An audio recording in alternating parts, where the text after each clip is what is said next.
हरे कृष्ण। क्यों भगवान श्री कृष्ण को गर्मियों में चंदन लगाया जाता है? क्योंकि चंदन तो ठंडा होता है।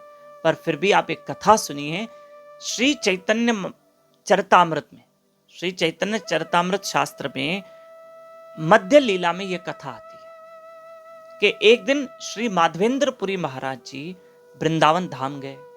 और वृंदावन धाम भी कहां गए? जहां गोवर्धन पर्वत है, उस गोवर्धन पर्वत की परिक्रमा मार्ग पर गोविंद कुंड आता है।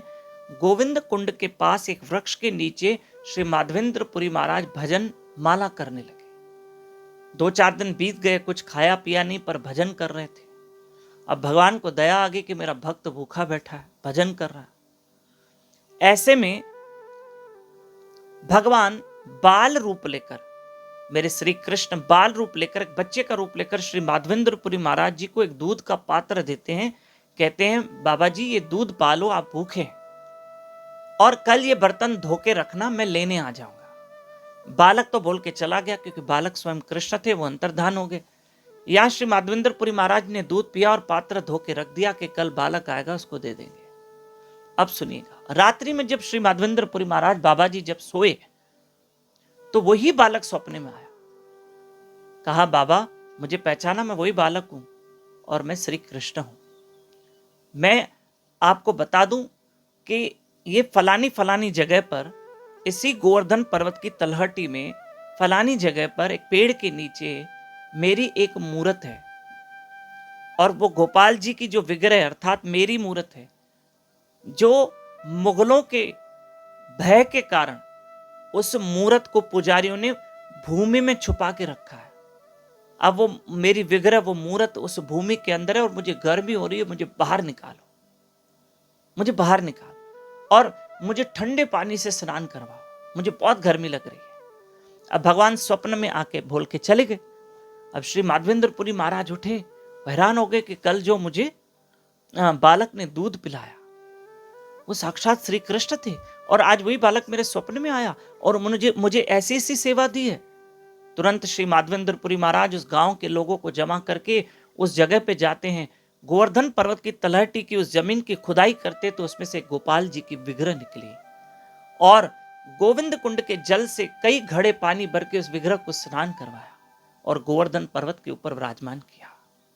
पर कुछ दिन के बाद फिर भगवान स्वप्न में आके श्री माधवेंद्रपुरी महाराज को कहते हैं मुझे अभी भी गर्मी लग रही है महाराज, आप एक काम कीजिए बाबा जी, आप जगन्नाथपुरी धाम जाइए, वहां से बहुत सारा चंदन और कपूर लेकर आइए और उसको घिस के मुझे लगाओ तो मुझे ठंडक मिले, मुझे बहुत गर्मी हो रही है। श्री माधवेंद्रपुरी महाराज जगन्नाथपुरी धाम जा रहे हैं चंदन और कपूर लेने के लिए। वृंदावन से पैदल चलते चलते चलते चलते चलते कई समय लग गया, और रास्ते में गांव आया रेमुणा, और उस गांव में श्री भगवान गोपीनाथ जी का मंदिर था, जहां भगवान को स्वादिष्ट खीर का भोग लगता था। माधवेंद्रपुरी महाराज जी को पता चला कि यहां स्वादिष्ट खीर का भोग लगता है, काश वो मुझे प्रसाद के रूप में मिले, मैं थोड़ा प्रसाद ग्रहण करूं भगवान का। प्रिय बंधुओं, प्रसाद की बड़ी महिमा है। आप भगवान को जो भोग लगाते वो जरूर खाया करो, थोड़ा खाओ ज्यादा खाओ, पर जरूर ग्रहण करो। और एक मेरी हाथ जोड़ के प्रार्थना है कि अक्षय तृतीया जो 30 अप्रैल को है, आप जरूर उस दिन ब्रह्म मुहूर्त में उठना, सबको उठाना, सह परिवार उठना। अक्षय तृतीया के दिन आप सोए नहीं रहना, यानी अर्थात सुबह जल्दी उठकर सुबह 4:30 से 5:30 अर्ली मॉर्निंग ब्रह्म मुहूर्त में उठकर हमारे साथ जप करें, हरि कथा सुने। यूट्यूब चैनल दामोदर दास पे लाइव रहेगा, इसलिए मैंने बीच में अनाउंस कर दिया। तो श्री माधवेंद्रपुरी महाराज जी ने सोचा मुझे खीर मिल जाए, पर उन्होंने मन में सोचा अभी भगवान को भोग लगा नहीं, और भगवान तो रात्रि में खीर का भोग लगता है, फिर भगवान गोपीनाथ जी का शयन होता है।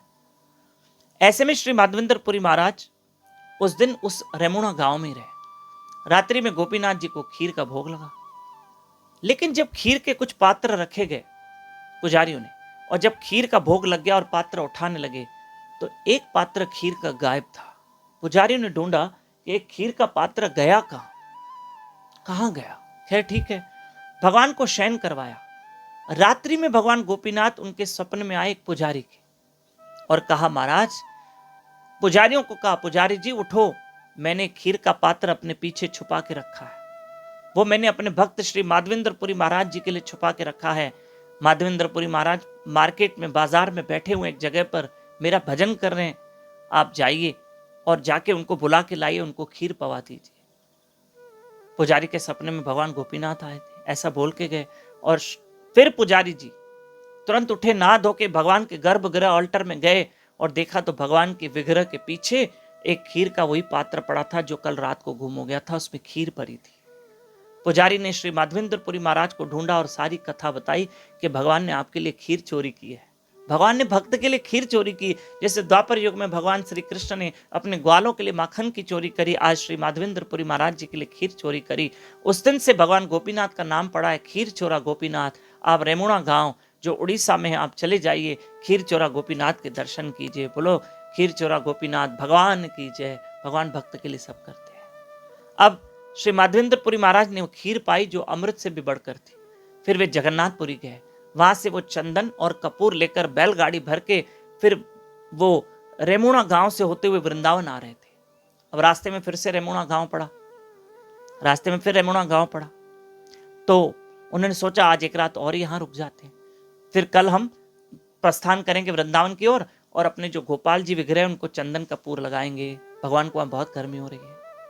पर यहां पर श्री माधवेंद्रपुरी महाराज रात को रुकते हैं, तो फिर गोपाल जी अब सपने में आते हैं जो वृंदावन में उनको विग्रह मिली थी भूमि से।